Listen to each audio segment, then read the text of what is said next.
또 다른 차원의 그 언약을 맺으신 거예요. 그 언약의 목표를 이룰 수 있도록 또 다른 차원의 그 방법을 개선한 거죠. 방법론을 개선한 것입니다. 그것이 새 언약이에요. 우리 신약이죠. 신약. 우리가 지금 알고 있는 신약, 새 언약. 그러니까 성경은 언약 신앙이에요. 구약도 언약이고 옛 언약이죠. 그 다음에 신약도 새 언약이잖아요. 그래서 언약입니다. 언약. 하나님과 언약 관계를 얘기해 주는 것이 성경이에요. 우리는 하나님과 언약을 맺은, 언약이란 말이 좀 어려우면 요즘 쓰는 표현으로 계약을 맺은 또는 하나님과 약속한 그것을 말해주는 말씀입니다. 이 성경이라고 하는 게. 그래서 새 언약은, 신약은 뭐죠? 그냥 하나님이 자기 아들을 보내셔서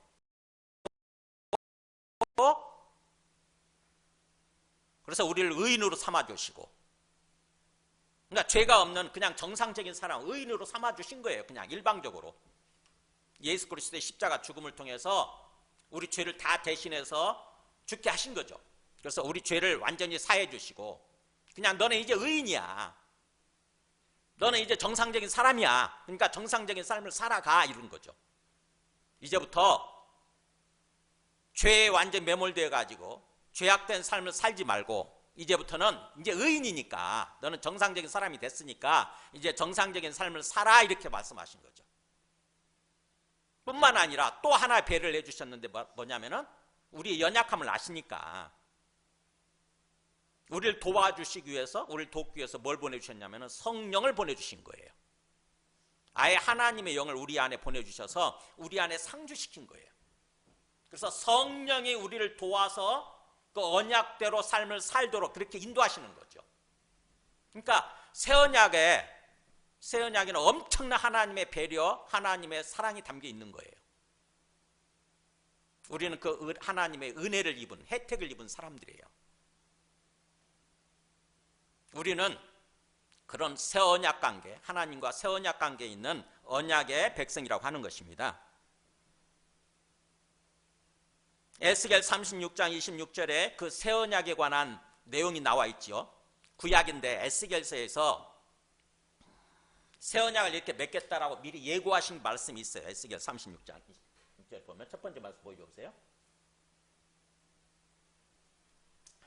이렇게 나오죠. 새 영을 너희 속에 두고 새 마음을 너희에게 주되 너희 육신에서 굳은 마음을 제거하고 부드러운 마음을 줄 것이며, 그 다음에 27절 같이 읽어볼까요? 또 내 영을 너희 속에 두어 너희로 내 율례를 행하게 하리니 너희가 내 규례를 지켜 행할지라. 그 다음에 제가 검정글씨 읽을게요. 내가 너희 조상들에게 준 땅에서 너희가 거주하면서, 같이 읽습니다. 내 백성이 되고 나는 너희 하나님이 되리라. 이 의미를 천천히 생각하면서 한번 읽어보세요.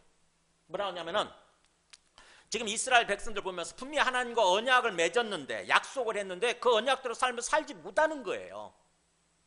이 타락한 마음 때문에 하나님의 말씀 다 까먹어버리고 그 하나님의 말씀대로 살지 않는 거죠. 하나님과 언약 맺은 그 말씀대로, 언약대로 살지 못하는 거예요. 그래서 하나님께서 배려하신 조치가, 새 언약은 이거예요. 아예 새 마음을 주겠다. 그 다음에 굳은 마음을 제거하고 부드러운 마음을 주겠다. 하나님 말씀에 순종할 수 있는, 순종하고자 하는 그런 부드러운 마음을 주겠다고 하는 거죠. 아예 그렇게 마음을 바꿔주겠다는 거예요. 그러면서 내 영을 너희 속에 두어, 이렇게 나오죠. 내 영, 하나님의 영, 이게 뭐죠? 바로 성령이거든요. 내 영을 너희 속에 상주시켜서 그 성령의 역사로 말미암아서 내 율례를 행하게 하리니 나오잖아요. 자연스럽게 성령의 역사로 말미암아서 우리가 하나님의 율례, 하나님의 법칙대로, 하나님의 언약 내용대로 살게끔 만드시는 거예요. 참 엄청난 배려죠, 그죠? 그래서 결국 내 백성이 되고 나는 너희 하나님이 되리라. 하나님과 관계가 뭐예요? 어떻게 세워지냐면 우리는 하나님의 백성이 되고 하나님은 우리의 하나님이 되셔서 하나님이 이끌어 가시는 삶을 살게 되는 거. 이게 한마디로 뭐냐면 하나님의 나라예요. 이게. 그러니까 하나님이 하나님이 되셔서, 즉 왕이 되시고 통치자가 되셔서 우리는 백성으로서 그 하나님의 왕 되심에 순종하는 삶을 살아가는 거, 하나님의 통치에 순종하는 삶을 살아가는 거, 이게 하나님의 나라예요. 한자말로 바꾸면 천국. 우리는 천국 가라면 자꾸 죽어서 가는 것만 생각하는데, 사실은 성경에서 말씀하는 하나님의 나라 천국은 기본적으로 하나님의 통치를 받는 삶을 살아가는 거예요.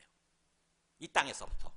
즉 하나님이 이끌어 가시는 거예요. 한마디로 얘기하면 하나님이 우리한테 사랑을 베푸시면서, 은혜를 베푸시면서, 우리는 그 하나님의 은혜를 누리고 사랑을 누리면서 하나님과 함께하는 삶을 살아가는 거, 그게 행복이잖아요. 그게 복된 삶이잖아요.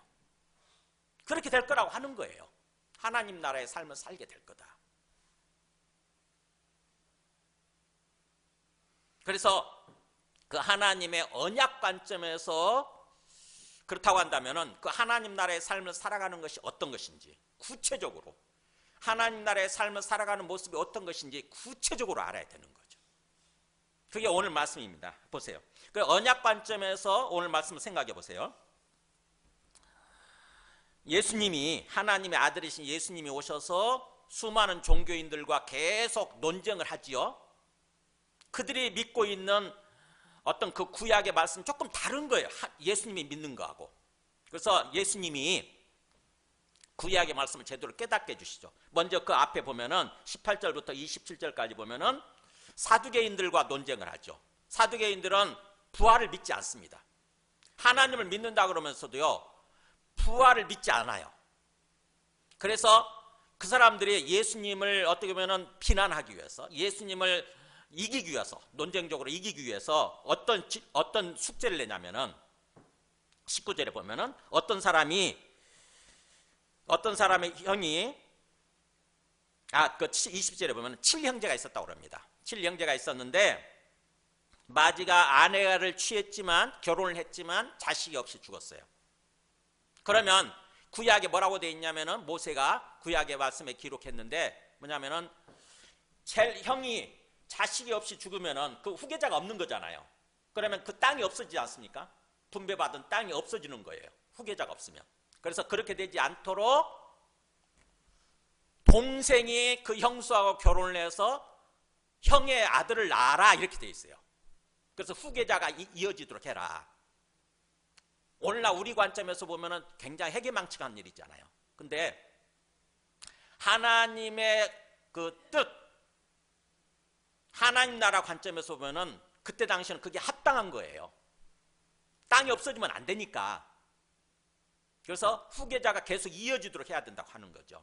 우리들도 보면은 자식이 없는 경우에, 부자들 같은 경우 있잖아요. 자식이 없는 게 옛날에 그랬잖아요. 뭔가 뭐 자식을 낳아주는 어떤 그런 걸 하잖아요. 그런 것처럼 지금 7형제가 있었는데 마지가 아내를 취했다가 상속자가 없이 죽고, 또 둘째가 이제 그러면 그 형수와 결혼해서 또 아들을 낳으려고 그랬는데 뭐 못 낳고 또 죽었다는 것입니다. 그런 식으로 해서 7형제까지 다 그렇게 이어졌다는 거예요. 그래서 7형제가 다 그 한 여자를 아내로 취해서 자식을 낳으려고 했지만 자식을 못 낳고 다 죽었다는 것입니다. 그렇다고 한다면은, 만약에 부활이 진짜라고 한다면은, 부활했을 때 그 여자는 누구의 아내가 되냐 하는 거예요. 말이 안 된다는 거죠. 그잖아요. 7명하고 결혼했으니까. 만약 부활이 사실이라고 한다면 부활했을 때 누구의 아내가 되냐는 거예요. 한 여자가. 그래서 그게 말이 안 되기 때문에 절대로 부활은 없다는 것입니다. 거기에 대해서 예수님이 뭐라고 얘기해요? 24절에 얘기하죠. 너희가 성경도 하나님의 능력도 알지 못함으로 오해한 게 아니냐. 그러니까 뭔가 잘못 이해한 게 아니냐 이거예요. 하나님도 알지 못하고 하나님의 능력도 제대로 알지 못해서. 하나님은 얼마든지 하실 수 있다는 거고, 그러면서 25절에 뭐라고 하냐면은, 사람이 죽은 자 가운데서 살아날 때에는 장가도 아니가고 시집도 아니가고 하늘에 있는 천사들과 같으니라, 이렇게 얘기하는 거예요. 그러니까 부활이 사실인데, 부활하게 되면 지금 생각하는 것처럼, 지금 너희들이 생각하는 것처럼 뭐 또다시 시집가고 장가가고 그래서 결혼을 하고 자식을 낳고 그러는 게 아니라는 것입니다. 뭐예요? 천사들처럼 하나님 앞에서 1대1로 영원히 살아있는 거예요. 계속 또다시 뭔가 결혼을 해서 가족을 이루고 막 그렇게 하는 게 아니라, 그런 삶이 아니라 그냥 뭐예요? 천사들이 하나님 앞에, 천사도 수많은 무리가 있는데 천사들이 다 하나님 앞에 살아있잖아요. 하나님과 관계를 맺고 하나님의 사랑을 받아 누리면서 영원히 살고 있지 않습니까? 그러는 것처럼 우리도 또 부활하게 되면 그렇게 살게 된다고 하는 거죠. 그래서 부활은 사실이다라고 이렇게 얘기를 한 거예요. 그러면서 그 모습을 성경에 미리 얘기하고 있는데 26절에 나오죠. 너희가 모세의 책 중 가시나무 떨기에 관한 글에서 하나님께서 모세에게 뭐라고 말씀하시냐면 나는 아브라함의 하나님이요 이삭의 하나님이요 야곱의 하나님이로라 하신 말씀을 읽어보지 못하였느냐. 이 말씀 나오죠, 그죠? 출애굽기 3장에. 출애굽기 3장에 나오나요? 나는 아브라함의 하나님이요 이삭의 하나님이요 야곱의 하나님이다, 이런 말이 나와요. 그러니까 모세가, 출애굽기 1장인가 보다. 모세가 하나님을 만나요. 떨기나무가 막 불이 타는데 이상하게 사그라지지 않아. 그래서 갔더니 하나님이 나타나셔가지고 말씀하시는 거죠. 나는 아브라함의 하나님이요 이삭의 하나님이요 야곱의 하나님이다, 이렇게 말씀하시는 거예요. 우리는 이 말씀을 읽을 때 그런가 보다, 그냥 조상들에게 나타났던 그 하나님인가 보다 이렇게 말씀하신 줄 알았는데, 사실은 예수님이 이 말씀을 깨닫게 해주잖아요. 뭐예요? 이 말씀을 하실 때 어떤 상황이었냐면은 아브라함도 이삭도 야곱도 하나님 앞에 살아있다는 것입니다. 개별적으로 살아있대요. 그래서 나는 아브라함의 하나님, 이삭의 하나님, 야곱의 지금 하나님이다 라고 이렇게 말씀하신다는 거예요. 그러니까 부활이 사실이라는 거죠. 아브라함도 죽고 이삭도 죽고 야곱도 죽었지만 그 사람들은 하나님 앞에 살아있다는 것입니다. 그게 부활이 사실이라고 하는 것을 말씀해 주는 성경이래요. 그러면서 27절에 그랬죠. 하나님은 죽은 자의 하나님이 아니고 산 자의 하나님이다, 이렇게. 살아있는 자야. 그러니까 하나님 앞에는 살아있게 된다고 하는 거죠. 우리가 부활해가지고 다 하나님 앞에 모든 사람이 부활해서 우리가 살아있게 된다고 하는 거죠. 그래서 너희가 그렇게 성경을 크게 오해하였도다, 잘못 알고 있다. 그러니까 이 사람들이 뭐예요? 사두개인들이 할 말이 없는 거. 진짜인가 보네 이게. 예수님이 그 부활 세상을 알고 있지 못하다고 한다면 어떻게 이 말씀을 하시겠어요? 그렇잖아요. 예수님은 하나님의 아들이시니까 이 부활 세상을 알고 있어서 이걸 이렇게 그대로 말씀해 주시는 거죠. 그래서 이렇게 사두개인들을 논리적으로 박살낸 거예요, 한마디로. 그러면은 그 사두개인들하고 경쟁 관계에 있었던 바리새인들이 있거든요. 바리새인들. 항상 서로 경쟁하는 관계에 있었거든요. 바리새인 중에 특별히 성경을 좀 잘 아는 신학자라고 할 수 있는 서기관이 있죠. 서기관, 율법사, 서기관. 이 사람이 그걸 다 보는 거예요. 오, 예수님이 탁월하네, 뛰어나네, 성경을 잘 아네. 그리고 또 더군다나 우리의 경쟁자 사두개인들을 박살내버리네. 속이 후련한 거예요. 그래가지고는 예수님께 뭐라고 얘기하는지 보세요. 이제 28절에 서기관 중 한 사람이 그들이 변론하는 것을 듣고 예수께서 잘 대답하신 줄 알고, 기가 막히게 대답 잘하신 줄 알고 뭐라고 했냐면은 이제 시험하는 거죠. 그런 한마디로 또 모든 계명 중에 첫째가 무엇입니까? 이렇게 질문해요. 이 사람은 율법사 서기관이니까 성경을 나름대로 잘 알고 있는, 스스로도 굉장히 잘 알고 있다고 생각하는 그런 사람인 거죠. 그래서 예수님을 어떻게 보면은 자기 밑에 두기 위해서, 예수님보다 자기가 더 잘한다고 하는 것을 자랑하기 위해서 이렇게 예수님께 일종의 대결을 하는 것입니다. 예수님께 대결 신청한 거예요. 예수 선생, 당신 성경 잘 아는 것 같은데 성경에 있는 수많은 계명이 뭐죠? 명령이잖아요. 명령, 하나님의 명령. 하나님의 그 명령, 계명의 말씀 중에 가장 첫째가 하는 게 뭐요? 이렇게 묻는 거예요. 가장 중요한 계명이 뭐요? 이렇게. 여러분 같으면 이 질문을 받았을 때 여러분 뭐라고 대답하시겠어요? 네, 예수님이 그 언약의 입각에서 말씀을 합니다. 언약신앙. 자, 예수님 답변을 들어보세요. 29절에 예수께서 대답하시되 첫째는 이것이니, 그러니까 가장 중요한 첫째 계명은 이것이니 뭐라고 그러세요? 이스라엘아 들으라, 주 곧 우리 하나님은 유일한 주시라. 내 마음을 다하고 목숨을 다하고 뜻을 다하고 힘을 다하여 주 너의 하나님을 사랑하라 하신 것이다. 이게 어디 말씀이 나오는 거예요? 네, 신명기 말씀을 인용합니다. 신명기 6장 4절 말씀이에요. 이 말씀은 이스라엘 사람들은요 달달달 외워요.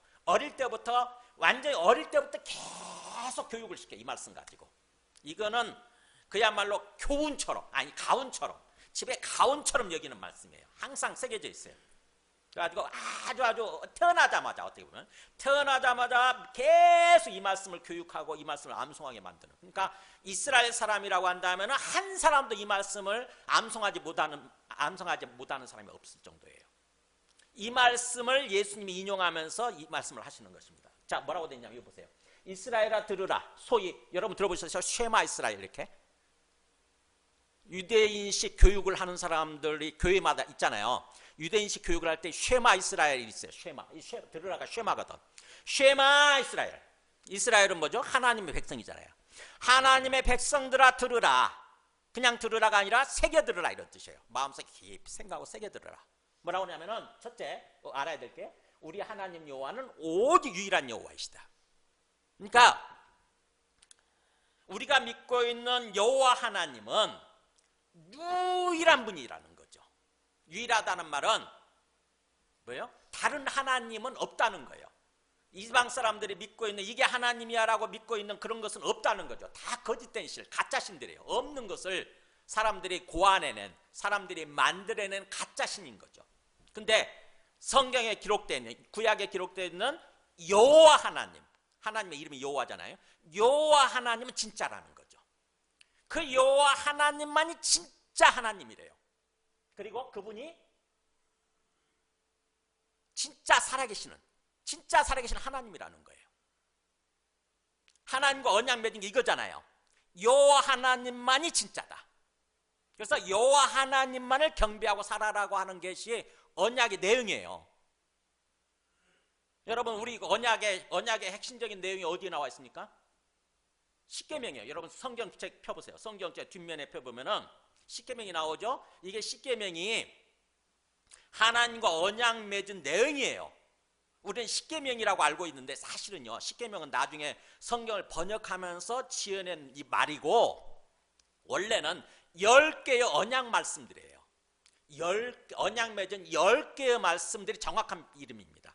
10개의 언약 내용들 이렇게. 그래가지고 어떻게 시작이 되냐면은 이렇게 돼 있죠. 표지에 하나님이 이 모든 말씀으로 말씀하여 이르시되 나는 너를 애굽 땅 종되었던 집에서 인도하여 낸 너의 하나님 여호와이니라. 그러니까 너를 출애굽시켜준, 출애굽하면서 엄청난 역사를 베풀고 그래서 출애굽시켜준 소위 구원을 받은 거죠. 애굽에 노예살이 하고 있다가 나는 너희들 구원해낸 여호와 하나님이다. 이것부터 생각해야 되는 거예요. 항상 이것부터 시작이 되는 거예요. 10개 언약 말씀은 하나님이 어떤 분이신지, 우리와 언약 맺은 하나님이 어떤 분이신지부터 이것부터 생각을 해야 되는 거죠. 우리를 먼저 구원해 주신 여호와 하나님이라고 하는 것을 기억하고 그러면서 제1은 너는 나 외에 다른 신들 너에게 두지 말지니라. 여호와 하나님의 절대로 다른 하나님 믿지 말라고 하는 거예요. 다른 신 믿지 마라. 오직 여호와 하나님만을 하나님으로 믿으라고 하는 거. 두 번째는 제2는 너를 위하여 새긴 우상을 만들지 말고 또 위로 하늘에 있는 것들이나 아래로 땅에 있는 것이나 땅 아래 물속에 있는 것에 어떤 형상도 만들지 말며 그것들에 절하지 말며 그것들을 섬기지 말라. 뭐예요? 너를 위해서, 너의 이익을 위해서, 너의 욕심을 위해서 이상한 신들을 이게 신이다 그러면서 형상을 만들어가지고 그것에게 절하고 경배하고 예배드리지 말라는 거예요. 마치 불교 다니는 사람들이 뭐예요? 돌로 만들고 뭔가 주물로 만들고 해가지고 거기다 절하고 경배하잖아요. 부처를 석가모니를 신이라고 그러면서. 그렇게 하지 말라는 거죠. 그 다음에 제3은 너는 내 하나님 여호와 이름을 망령되게 부르지 마라. 그러니까 하나님의 이름을 부르고 경배하고 예배드릴 때 있잖아요. 기도하고 예배드리고 그럴 때 절대로 망령된 자세로 하면 안 된다. 망령된 자, 정신 나간 자세로 하면 안 된다. 뭐예요? 정말 하나님을 경외하는 마음으로, 정말 하나님을 사랑하고 하나님을 경외하는 마음 자세, 똑바른 자세로 해야 된다는 거죠. 우리가 이렇게 예배 드릴 때 망령된 마음으로 나오면 안 돼요. 지금 우리 앞에 하나님이 살아계시다고 생각해 보세요.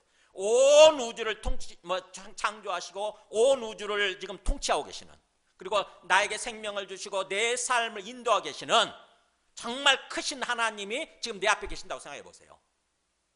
우리가 대통령이 불러가지고 청와대 갈 때도 얼마나 마음에 두려움이 있겠어요. 떨림이 있을 거 아닙니까? 그렇잖아요. 가끔 보면은 청와대 사람도 초청하지 않습니까? 우리가 청와대 초청을 받아가지고 거기 갈 때 함부로 가겠어요? 뭔가 새 옷으로 딱 갈아입고 머리도 단정히 하고 그렇게 갈 거 아닙니까? 그리고 거기 가면서도 뭔가 마음속에 떨림이 있는 거죠. 긴장된 마음이 있는 거예요. 그런 것처럼 우리가 하나님 앞에 설 때에도 그렇게 해야 된다고 하는 거죠. 그게 하나님을 유일하신 여호와 하나님을 진정으로 믿고 경배하고 예배드리는 그런 모습이래요. 그러면서 또 그 연장선상에서 안식일 지키라고, 네 번째 제사는 안식일을 기억하여 거룩하게 지키라. 안식일은 뭐죠? 시간이잖아요. 시간. 우리에게 주어지는 일주일 중에 하루 아닙니까? 즉 우리에게 주어지는 인생의 시간을 대표하는 거예요. 그 안식일을 지킨다고 하는 것은 오늘날 신학적으로 하면 주일 성수하는 건데 뭐예요? 그게 우리한테 주어진 시간이 하나님의 것이라고 선포하는 거예요. 고백하는 거예요. 하나님께서 주신 인생이라고 고백하면서 우리에게 주신 그 시간, 인생이라고 하는 것을 다시 하나님께 돌려드리는 거, 그게 안식일 준수, 주일 성수하는 거예요.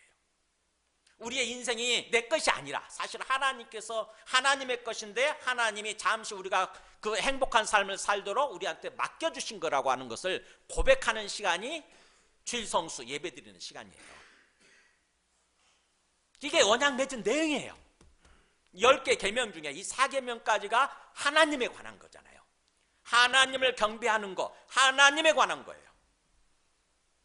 그런 차원에서 지금 이걸 얘기하는 거예요. 우리 하나님 여호와는 오직 유일한 하나님 여호와이시다. 유일한 하나님이시다. 절대로 다른 신을 경배하면 안 된다. 그러면서 그렇게 하나님 여호와 하나님만을 믿고 경배하는 차원에서 어떤 삶을 살아야 되느냐, 하나님께서 우리한테 어떤 삶을 바라시느냐, 이렇게 나온 거죠. 마음을 다하고, 너는 마음을 다하고 뜻을 다하고 힘을 다하여 너의 하나님 여호와를 사랑하라, 이렇게 돼 있는 거예요. 어린 자녀, 이스라엘 어린 자녀들 이걸 달달달 외운다니까요. 그게 완전 의식화가 되는 거죠. 어떻게 보면 완전 정신교육이 돼가지고 마음에 새겨지는 거예요. 마음을 다하고 뜻을 다하고 힘을 다하여 하나님을 사랑하고 하나님을 경외하고 하나님을 경배하는 삶을 살도록, 이렇게. 그거를 지금 오늘 예수님이 인용하시는 거예요. 마음을 다하는 게 뭐죠? 마음이 우리 전인격적으로, 전인격 할 때 지정이라고 그랬잖아요. 우리 인격에 지정이가 있죠, 그죠? 지정이 우리 인격의 3요소. 지는 아는 거, 지식적으로 아는 거. 정은 뭐죠? 우리의 가슴을 마음으로 마음으로 아는 거, 가슴을, 마음. 그 다음에 정이죠, 정. 그 다음에 의는 의지예요, 의지. 행동으로 옮기는 거, 실천하는 거. 그거를 지금 얘기하는 거예요. 마음을 다하고, 그 다음에 그래서 감정부터 나오네. 여기는 그냥 맹숭맹숭하게 하나님을 사랑하면 안 된대요. 정말 마음을 다해서 뜨거운 마음으로 사랑해야 된다는 거고, 그 다음에 뜻을 다하고, 뜻이 바로 지거든요. 지식적으로 아는 것으로, 그야말로 최선을 다해서 알아가야 된다고 하는 거. 지식적으로, 지적으로. 그 다음에 뜻을, 힘을 다하여. 힘이 바로 이게 의지거든요. 의지, 힘을 다하여. 지금 예수님이 그 말씀을 인용하면서 30절 보세요. 하나가 더 있네. 뭐 있냐면 목숨을 다하고가 있어요. 이게 저는 참 이게 되게 궁금했거든요. 왜 이거 신명기 6장 4절 5절 말씀을 인용하면서 왜 예수님은 이것을 덧붙이셨지? 목숨을 다하고. 그냥 덧붙인 건 아닐 텐데 뭔가 의도가 있을 거 아닙니까? 그잖아요. 가만히 생각해 보니까 예수님이 이 신명기 말씀을 해석하면서 자기 생각이 여기에 담겨 있는 것 같아요. 목숨이라는 게 숨이거든요. 숨, 호흡하는 거. 그러니까 뭐예요? 지정이 전인격적으로 사랑하되, 그러면서 한숨 한숨마다, 숨을 쉴 때마다, 어떻게 보면은 호흡을 할 때마다, 또 호흡이 닿을 때까지, 숨이 끊어질 때까지 그렇게 사랑하라고 예수님이 해석하신 거예요.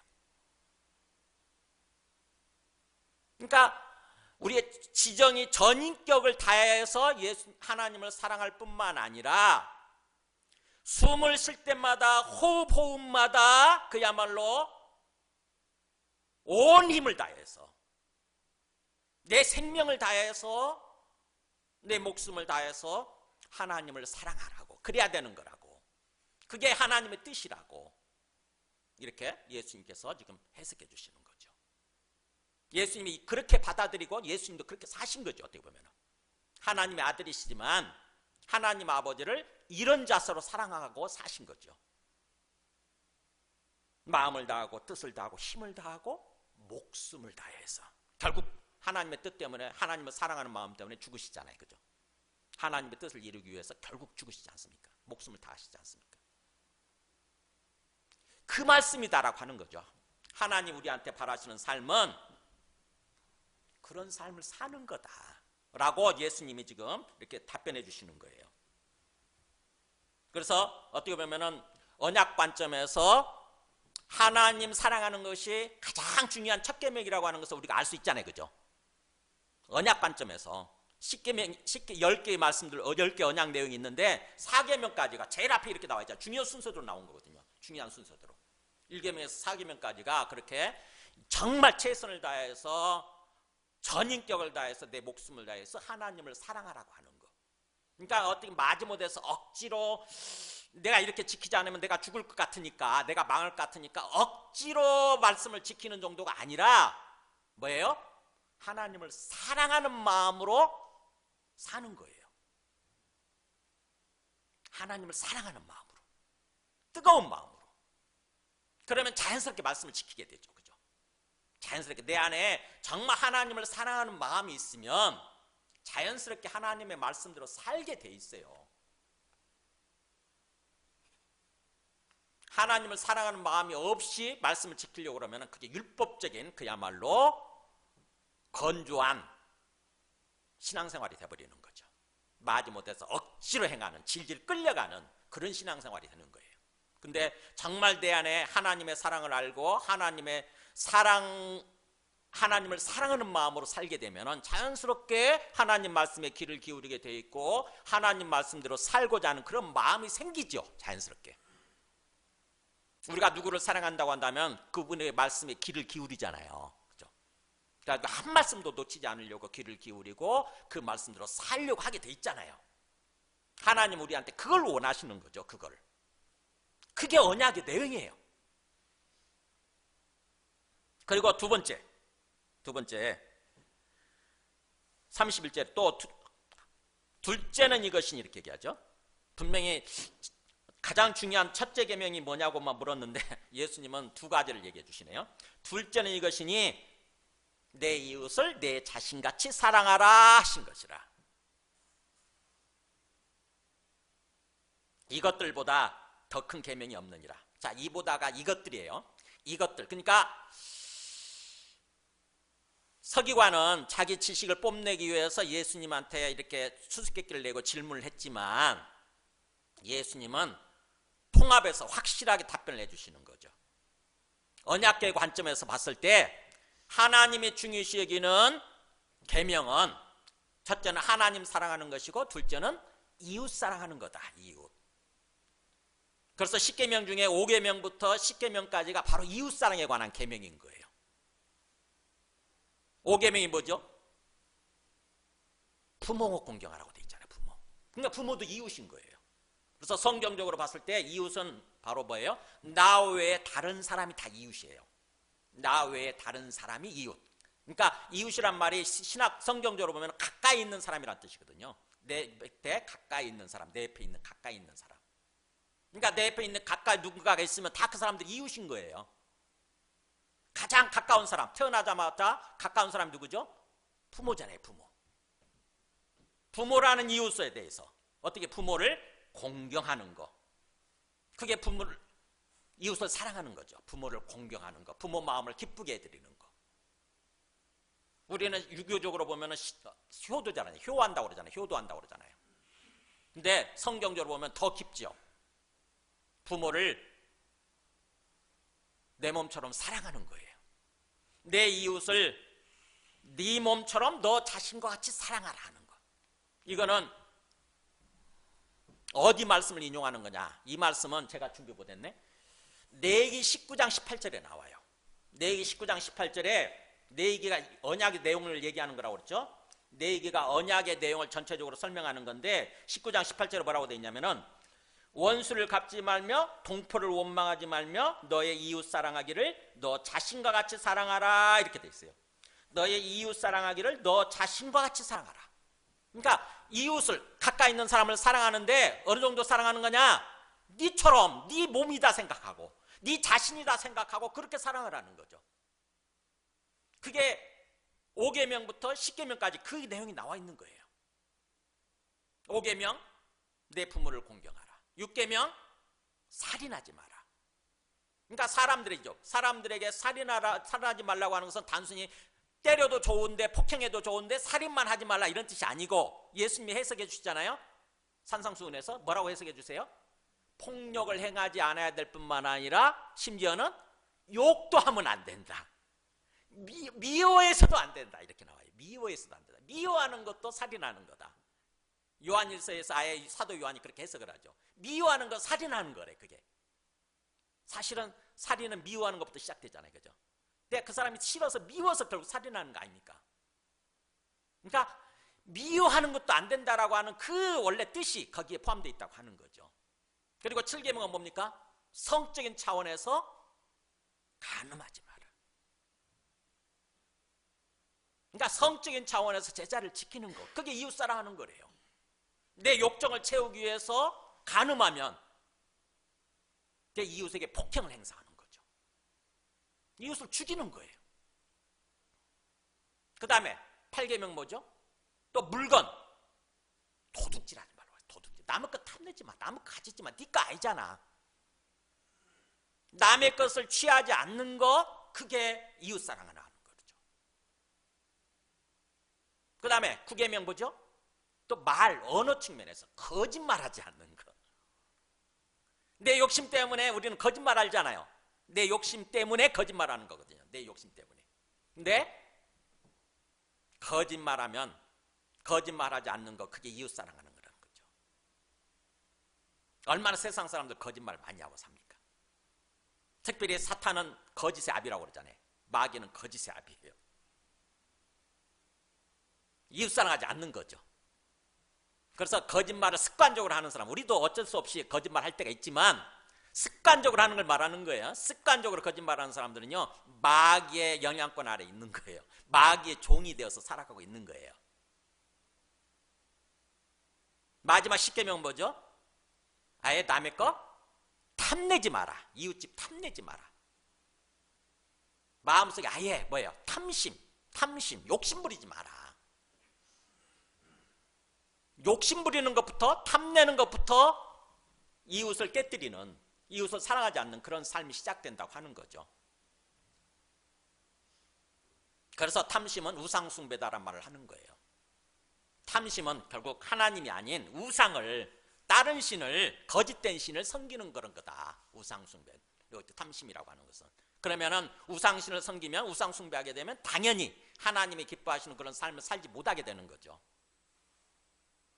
그래서 그런 차원에서 지금 예수님 말씀하신 거예요. 둘째 계명은 이것이니 내 이웃을 너의 자신같이 사랑하라 한 바로 그거다. 이것들보다 더 큰 계명은 없다. 이것이 전부다라고 하는 거죠. 이것이 하나님께서 말씀하시고자 하는 최고의 계명들이다. 그래서 이렇게 부모를 그렇게 그야말로 공경하고 부모 마음을 기쁘게 해드리는 거, 그 다음에 또 야고보서에서는, 에베소서에서는 사도 바울은 또 뭐 또 얘기하냐면 부부관계 얘기하죠. 부부관계. 이웃, 부부도 다 이웃이거든요. 어떻게 보면 배우자도 이웃입니다. 나 외에 다른 사람 다 이웃이니까. 남편에 대해서 어떻게 나라고 돼 있어요? 이웃 사랑하는 모습, 남편을 사랑하는 모습을, 남편을 존경해라, 남편에게 복종해라, 이렇게 얘기가 돼 있고, 그 다음에 또 아내에 대해서 어떻게 돼 있습니까? 남편은 주께서 사랑하시듯이 그렇게 목숨 바쳐서 사랑해라 이렇게 되어 있는 거죠. 주께서 우리를 사랑하셨듯이 그렇게 목숨 바쳐서 사랑해라. 그러니까 서로 뭐 경중이 비교 없어요. 비교할 필요 없어요. 자꾸 내 것은 내한테 주신 명령 생각하지 않고 다른 사람에게 주신 명령만 생각하고 자꾸 다른 사람한테 그것을 강요할 필요가 없습니다. 똑같아요. 또 형제에 대해서 뭐라고 돼 있냐면은 교회 예수 믿는 교회에 있는 같은 형제에 대해서 뭐예요? 예수님이 그렇게 말씀하시죠. 요한복음 13장에서 3, 4절에서 너희가 서로 사랑하라. 내가 너희를 사랑한 같이 너희가 서로 사랑하라 이렇게 돼 있잖아요. 너희가 서로 사랑해라. 일단 어떻게 보면 교회 안에서부터 먼저 사랑해야 된다고 하는 거죠. 형제자매에 대해서 서로 내 가족이다, 내 형제다 생각을 하고 서로 사랑해라. 기준은 내가 너희를 사랑한 것처럼. 예수님이 어떤 기준으로 우리를 사랑하셨어요? 목숨 바쳐서. 내가 너희를 사랑한 것처럼 너희가 서로 사랑해라. 그리하면 뭐예요?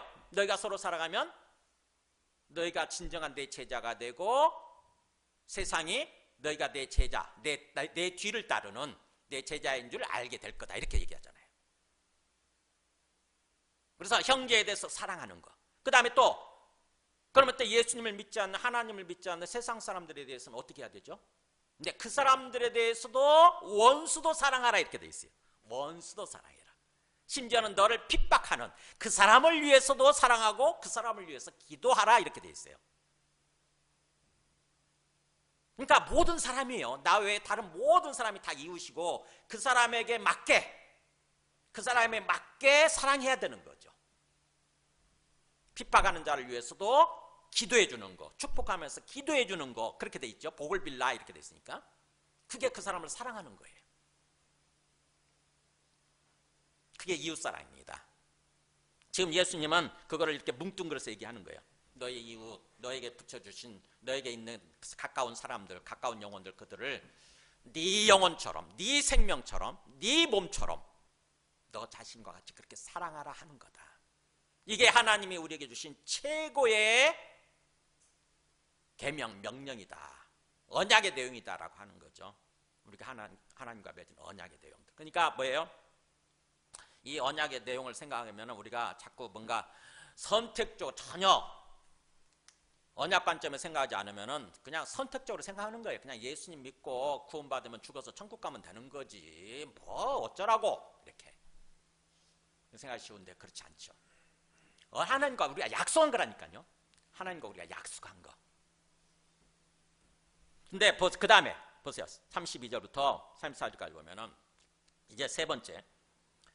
서기관이 그 말씀을 듣고 선생님 옳습니다. 그러죠? 자, 예수님을 향해서 선생님이라고 부르는 것부터 뭔가 조금 그렇죠? 주님이 아니에요. 말씀을 좀 잘 가르쳐주는 그런 선생 정도로 여기는 거죠. 선생님 옳습니다.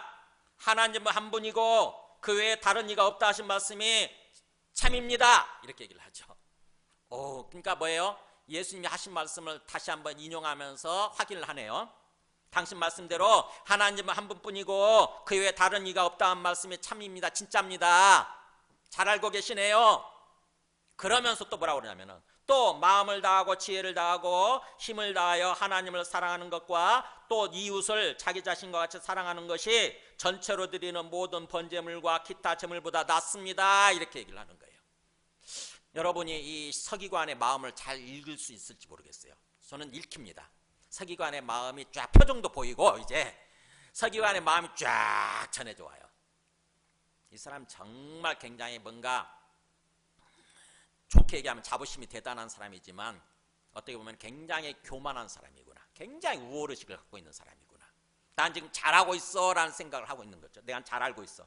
그래서 마음을 다하고 지혜가 바로 지식이에요. 이게 지식. 지식을 다하고 그 다음에 힘을 다하여 하나님을 사랑하고 이웃을 자기 자신처럼 사랑하는 것이 전체로 드리는 번제물, 기타 제물, 이게 뭐죠?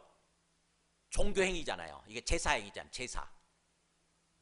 제사예요. 이게 제사. 소위 우리 말하면 종교활동이죠. 종교활동. 그것보다 더 낫습니다. 이렇게 얘기하는 거죠. 그러니까 뭔가 우리가 그냥 형식적으로 제사를 드리고 형식적으로 이렇게 예배 드리는 것보다 하나님 사랑하고 이웃을 사랑하는 게 맞습니다. 하나님 이렇게 옳게 여기는 것입니다. 예수 선생 잘 알고 있네요. 이런 거예요. 예수 선생 잘 알고 있네요. 여러분 이 마음을 느껴지세요? 지금 서기관의 마음이? 지금 서기관의 문제가 뭐죠? 지금 굉장히 자기 잘 알고 있는 거잖아요. 그죠? 굉장히 잘 알고 있어요. 분명히 잘 알고 있어요. 제대로. 근데 문제는 뭐냐? 예수님의 답변 속에 있습니다. 34절 보세요. 예수께서 그가 지혜 있게 대답함을 보시고 이르시되 너가 하나님의 나라에서 멀지 않도다. 이렇게 말씀하시는 거예요. 지혜 있게란 말이 지식 있게 이런 뜻입니다. 지식적으로. 그러니까 굉장히 잘 알고 있어요. 분명히. 머리로는 지식적으로는 잘 알고 있어요. 그리고 대답을 아주 잘하는 거죠. 근데 문제는 뭐예요? 행하지 않는 거죠. 그렇게 살지 않는 거예요. 머리로는 알고 있는데 하나님 사랑하고 이웃을 사랑하는 모습으로 살지 않는 거예요. 그러니까 예수님 말씀하시는, 예수님 말씀 속에 뼈가 있잖아요. 너가 하나님의 나라에서 멀지 않도다. 뭐예요? 너가 분명히 머리로는 잘 알고 있는데 그렇게 행해야 되는데 하나님을 진짜로 그렇게 사랑하고 이웃을 사랑하는 모습으로 삶을 살아야 하나님 나라의 삶을 사는 건데 하나님이 통치하시고 하나님이 이끌어 가시는 그런 삶을 사는 건데 아직 거기에 지금 도달해 있지 않다는 거죠.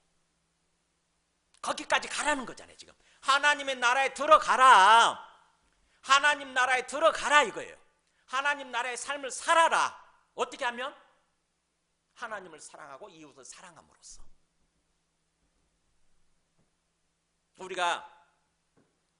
우리들의 문제 이게 어떻게 보면은 몇 년 동안 몇십 년 동안 성경 말씀을 들어서 얼마나 머리는 잘 알고 있습니까?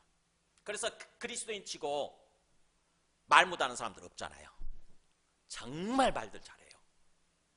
세상 사람들 깜짝깜짝 놀래요.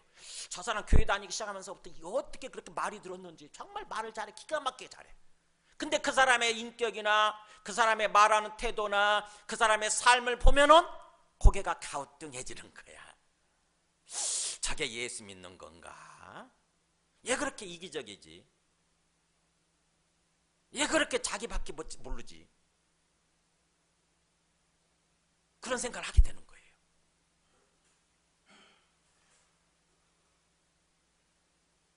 그래서 우리가 이 서기관처럼 그런 삶을 사는 것이 아니라 당연히 알아야죠. 일단은 알아야 되는데 그 아는 데서 그치지 않고 어디까지 가야 되냐면 실제로 행동하는 단계까지 가야 된다고 하는 것입니다. 진짜로 그렇게 살아야 돼요.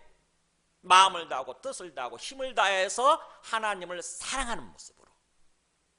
그래서 정말 여호와 하나님만을 경배하면서 항상 하나님을 생각하고 하나님을 묵상하고 항상 하나님을 찾고 하나님께 감사하고 하나님을 찬양하는 모습으로 살아야 돼요. 뿐만 아니라 내 이웃, 내게 주어진 이웃들을 정말 내 몸처럼 내 생명처럼 내 자신처럼 그렇게 또 사랑하는 삶을 살아야 돼요. 하나님께서 그걸 바라신다는 것입니다.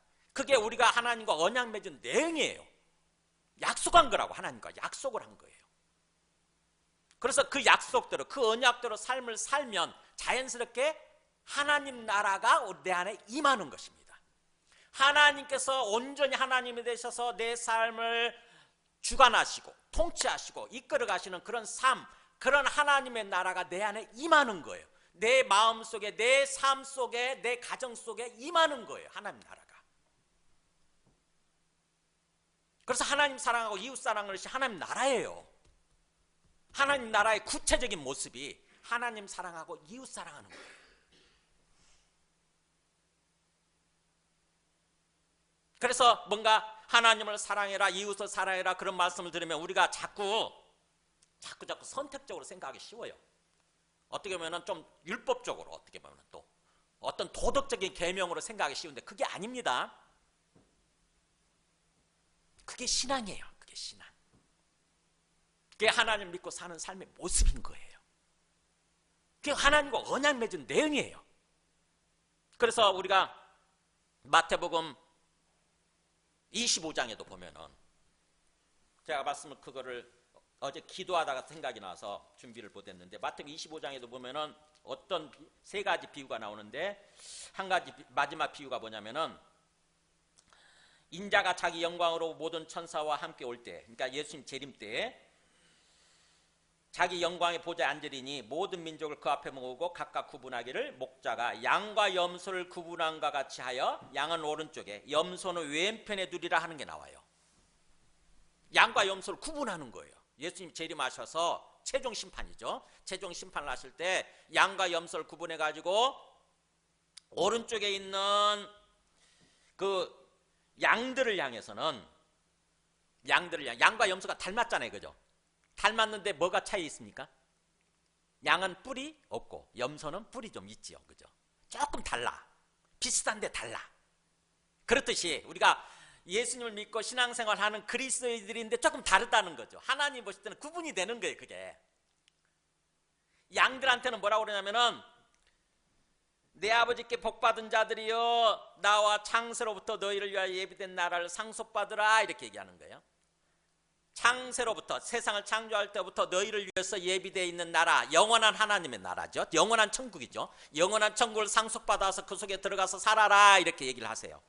반면에 왼쪽에 있는 염소들, 이 뿔난 염소들한테는 뭐라고 하냐면은 저주를 받은 자들아 나를 떠나 마귀와 그 사자들을 위하여 예비된 영원한 불에 들어가라 이렇게 선포하시는 거예요. 마귀와 그 사자들을 위해서 예비된 영원한 불못, 영원한 지옥에 들어가라 이렇게 선포하시는 거예요. 비슷한데 둘이 비슷하게 생겼는데 양들한테는 천국으로 들어가라 이렇게 말씀하시고 염소들한테는 너는 지옥불에 들어가라 이렇게 얘기하시는 거예요. 뭘 가지고 그렇게 판단하시는 거예요?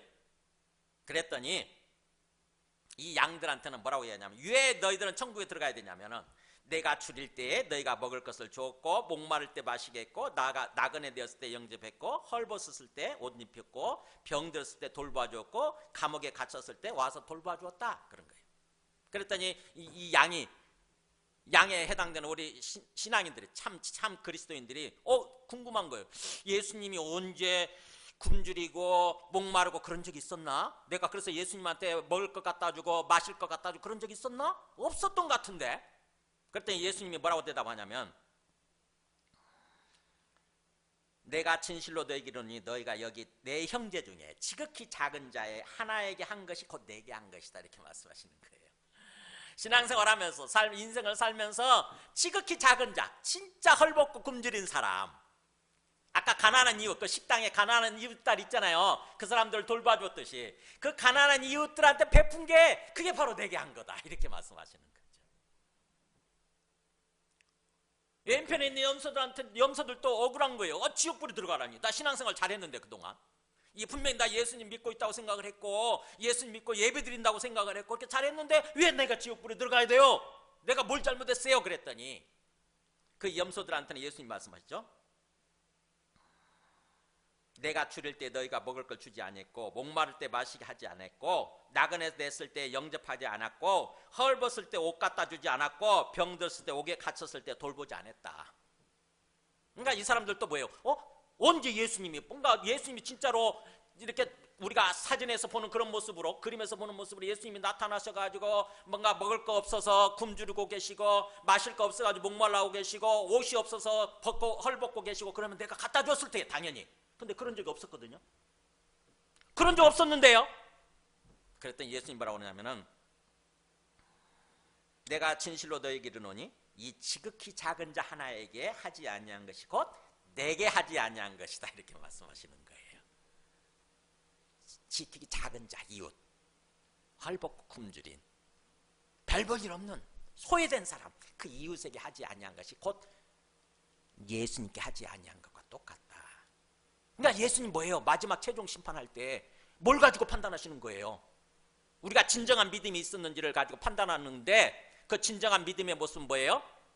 하나님 말씀대로 우리가 하나님과 언약 맺은 대로 지극히 작은 자에게 행하는 삶을 사는 거예요. 이웃 사랑하는 삶을 사는 거예요.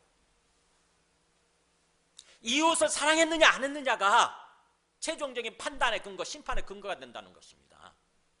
그게 믿음이니까. 진짜로 우리가 예수님을 믿는다고 한다면 그렇게 살았을 테니까. 그러니까 어떻게 보면은 우리가 내가 진짜로 믿음이 있느냐 없느냐는 것은 우리의 삶을 가지고 증명이 되는 거죠. 그래서 행함이 없는 믿음은 죽은 거다란 말이 나오는 거예요. 행함이 없는 믿음, 실제로 행하지 않는 믿음은 죽은 거라는 거죠. 이 서기관 같은 경우는 그런 거죠. 죽은 믿음을 갖고 있는 거죠. 근데 진짜로 지금부터라도 행하기 시작한다고 한다면은 진정한 믿음이 되고, 그래서 구원을 받고 나중에 부활해서 영원한 하나님의 나라 천국에 들어가게 되겠지요. 그래서 이 요한일서 3장 18절 보면은 사도 요한은 철저하게 그거를 정말 이 복음을, 예수 믿는 그 복음을 또 믿음을 이렇게 해석을 했더라고요. 보세요. 요한일서 그 위에 3장 18절. 요한일서 3장 18절 찾아보세요. 갈라디아서 5장 그 얘기 보세요. 뭐라고 되냐 보세요. 예수님과 가장 가까이 기대서 살았던 사람이 요한인데, 사도 요한인데, 예수님의 마음을 어떻게 해석했는지, 어떻게 읽었는지 보세요. 자녀들아, 우리가 말과 혀로만 사랑하지 말고, 뭐라고 되어 있어요? 말과 혀로만 사랑하지 말고, 같이 읽습니다. 행함과 진실함으로 하자. 행함과 진실함으로 하자. 그러니까 내가 말로만 사랑해야 돼, 또 지식적으로만 그래 사랑해야 돼, 이렇게 하지 말고 뭐예요? 진짜로 행하자는 거예요. 진짜로 행하고 진실됨으로, 정말 진실하게, 거짓된 모습이 아니라. 말만 하고 안 하면 거짓된 거잖아요. 근데 내가 말을 할 뿐만 아니라, 그래 지식적으로 알 뿐만 아니라 실제로 행해야 되는 거죠. 한 걸음이라도 발걸음 옮겨야 돼요. 행함과 진실함으로 하자. 그럴 때 우리가 진리에 속한 줄 알고 진짜 제대로 구원받고 진리에 속하게 되는 거고, 또 우리 마음을 주님 앞에서 굳세게 하게 된다. 우리 마음이, 우리의 신앙이 굳어지는 거예요. 강해지는 거예요. 내가 사랑하는 삶을 살 때, 실제로 사랑을 베푸는 삶을 살 때 우리의 믿음이 더욱더 깊어집니다. 그래서 마지막 아까 그 말씀 보여줘보세요. 요한 1서 4장에 바로 앞에 그 말씀, 아까 보여줬던 그 말씀 보여줘보세요. 요한일서 4장 같이 읽고 시작. 사랑은 여기 있으니 우리가 하나님을 사랑한 것이 아니요 하나님이 우리를 사랑하사 우리 죄를 속하기 위하여 화목제물로 그 아들을 보내셨습니다. 같이 했습니다. 사랑하는 자들아, 하나님이 이같이 우리를 사랑하셨은즉 우리도 서로 사랑하는 것이 마땅하도다. 거기까지 가고만. 야, 뭐예요? 사실은 사랑의 시작, 우리가 다른 사람한테 사랑을 베푸는 삶을 살아야 되는데, 사실은 그 사랑의 시작은 어디서부터 시작되는 거냐면 하나님이 우리한테 사랑을 베풀어 주신 거, 거기서부터 시작되는 거예요. 그래서 사랑은 여기 있다는 말은 그런 뜻이에요. 이 말이 정말 저는 어려웠는데 이제 좀 알 것 같아. 사랑은 바로 이거야, 또는 사랑은 여기서부터 시작되는 거야. 이렇게 뭐예요? 우리가 하나님 사랑한 게 아니라, 우리가 뭔가 똑똑해가지고 우리가 먼저 하나님을 사랑한 게 아니라, 우리는 장님 봉사였거든요. 맹인들이었어요. 근데 하나님이 우리를 사랑하셔서 우리를 살려주신 거잖아요. 자기 아들을 화목제물로 보내셔서 우리를 위해서 죽게 하심으로 우리 생명을 살려주신 거거든요. 우리를 생명을 살려주셔서 우리가 복된 삶을 살아가도록, 정말 행복한 삶을 살아가도록 해주신 거, 그게 하나님의 사랑이죠. 저는 하나님의 사랑을 잘 모르다가, 굉장히 추상적이가 잘 모르다가 이제 언약 관점에서 이걸 생각하니까 진짜로 알겠어요. 이제 하나님이 얼마나 우리를 사랑하시는지, 하나님이 정말 우리를 사랑하셔서 그래서 우리를 살려내시고 그 다음에 우리가 정말 행복한 삶, 복된 삶을 살아가도록 그렇게 해주신 거죠. 그걸 바라시는 거예요. 우리가 자식들한테 그 바라듯이. 이게 하나님의 사랑이구나. 정말 하나님이 우리를 정말 그렇게 사랑하시는구나. 우리한테 사랑을 베풀어 주셨구나. 그래서 그 하나님의 사랑을 알고 그 다음에 우리도 당연히 그 사랑에 합당한 삶, 사랑을 베푸는 삶을 살아야 된다고 하는 거죠. 사도 요한이 그렇게 말하는 거예요. 우리가 하나님이 이같이 우리를 사랑을 베풀어 주셨다고 한다면, 하나님이 이같이 우리를 사랑하셨으니 우리도 다른 사람한테 사랑하는 삶, 다른 사람한테 사랑을 베푸는 삶을 살아가는 게 마땅하다는 거죠. 당연히 해야 될 일이라는 거예요. 당연한 도리라는 거예요. 그러면서 당연한 도리일 뿐만 아니라 그런 삶을 살아갈 때 우리 삶이 어떻게 되는 거냐. 그 다음 말씀 보여주세요. 넘겨주시면 어느 때는 하나님을 본 사람은 없으되 예수님 재림하실 때까지는 하나님을 본 사람은 아무도 없어요. 직접. 그렇지만 이 땅에서 신앙생활하는 동안 그 사랑하는 삶을 살면 우리 안에 어떤 일이 일어나느냐. 같이 읽습니다. 시작. 만일 우리가 서로 사랑하면 하나님이 우리 안에 거하시고 그의 사랑이 우리 안에 온전히 이루어지느니라. 이 말씀 무슨 의미인지 아시겠어요? 천천히 새겨보세요. 만일 우리가 서로 사랑하면 하나님이 우리 안에 거하시게 되는데 뭐죠? 하나님이 우리 안에 하나님으로서 우리를 지켜주시고 우리를 통치하시고 우리를 인도해 주신다는 거죠. 이게 하나님 나라잖아요. 그렇죠? 이게 하나님 나라잖아요. 하나님 나라가 임하게 되고 하나님 통치가 임하는 거예요. 우리가 기도했더니 하나님이 딱 들어주시고 인도해 주시는 거예요. 그게 하나님이시잖아요. 하나님 그렇게 약속하셨다고. 내가 너의 하나님이 되어줄게 이렇게. 근데 우리가 사랑하는 삶을 살게 되면 하나님이 안 보였는데 하나님이 정말 역사하셔가지고 그게 이루어지는 거죠. 정말 우리 삶이 행복해지게 되는 거예요. 복된 삶을 세워지게 되는 거예요. 우리 가정이 복된 가정으로 세워지게 되는 거예요. 우리 자녀들이 그래 복된 삶을 살아가지고 세워지게 되는 거예요. 우리가 사랑하는 삶을 살 때. 그러면서 그의 사랑이 즉 하나님의 사랑이 우리 안에 온전히 이루어진다. 뭐예요? 온전히 완전해진다는 거죠. 성취된다는 거예요. 하나님이 우리한테 예수 그리스도를 보내주시면서 사랑을 시작하셨는데 그 사랑이 완전히 성취가 된다는 것입니다. 완전해진다는 거예요. 사랑의 씨앗이 뿌려졌는데 사랑이 그 싹이 트고 자라나고 꽃이 피고 열매를 맺어가지고 그야말로 우리의 삶 속에 우리의 심령 속에 하나님의 사랑이 충만해진다는 거죠. 그러면서 우리가 온전히 하나님을 닮아가는 모습으로 바뀌는 거예요. 우리의 심령이. 하나님의 형상 온전히 회복하게 되는 거예요. 그러면서 우리 심령에 기쁨이 있고 평안이 있고 우리 삶이 정말 행복한 삶으로 이렇게 세워지게 된다고 하는 것입니다. 하나님의 사랑이 성취가 된대. 완전히 성취가 된대. 뭐하면? 우리가 하나님과 언약 맺은 대로 또 하나님의 바람대로 사랑하는 삶을 살면 놀랍지 않습니까? 저는 이 말씀을 정말 몇십 년 동안 신앙생활하고 말씀을 전했는데 이제 조금 이제 눈을 뜨기 시작하는 것 같아요. 그래서 얼마나 어제 기도하면서 말씀을 준비하고 나서 기도하면서 울었는지 주님 제가 왜 이걸 몰랐을까요? 그렇게 이제 조금 알 것 같아요. 여러분한테 정말 꼭 이렇게 전해드리고 당부하고 싶어요. 하나님과 우리 관계가 언약 관계라고 하는 것을 꼭 생각하시기 바랍니다. 그냥 내 마음대로 신앙생활하는 게 아니에요. 내 마음대로 왔다 갔다 하는 게 아니에요. 정말 매 순간 매 순간마다 하나님이 나의 하나님이다. 요 하나님이 나의 하나님이다. 그 하나님이 나와 함께 사시기 위해서 아예 내 안에 들어오셨잖아요. 또 그 하나님이 나와 함께 계신다. 항상 이것을 생각하고 기억하시기 바랍니다.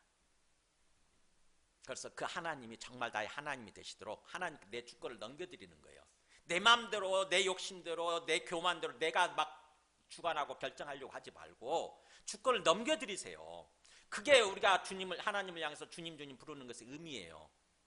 내 생각 완전히 내려놓고 주님이 주님 되어 주시옵소서, 주님께서 온전히 나의 하나님이 되어 주시고 나의 삶을 인도하여 주시옵소서라고 계속 반복해서 고백하고 기도하고 그렇게 하세요. 그러면서 진정으로 주님의 뜻대로 삶을 살아가길 원합니다. 정말 하나님을 사랑하고 내게 붙여주신 영혼들을 사랑하는 그런 모습으로 삶을 살길 원합니다. 그렇게 되도록 또 성령을 보내주셨사오니 성령께서 나를 도와주시옵소서. 내 굳은 마음, 내 정말 굳은 마음을 부드러운 마음으로 바꿔주시고 정말 그 주님의 말씀대로 사랑할 수 있게, 다른 사람을 사랑하면서 살 수 있게 하여 주시옵소서. 이렇게 기도하는 거예요. 그래서 그런 삶을 살 때 자연스럽게 진짜구나, 이게 하나님이 진짜로 살아계시는구나. 저는 요즘 정말 그걸 절실히 체험합니다. 하나님 진짜네. 하나님 진짜 살아계시는 거 맞네. 하나님 진짜 나와 계시는 거 맞네. 절절히 느껴요. 하나님 감사합니다. 정말 힘들다가도 하나님 감사합니다. 이렇게 고백하고 그래요. 우리 함께 찬송하고 기도하겠습니다.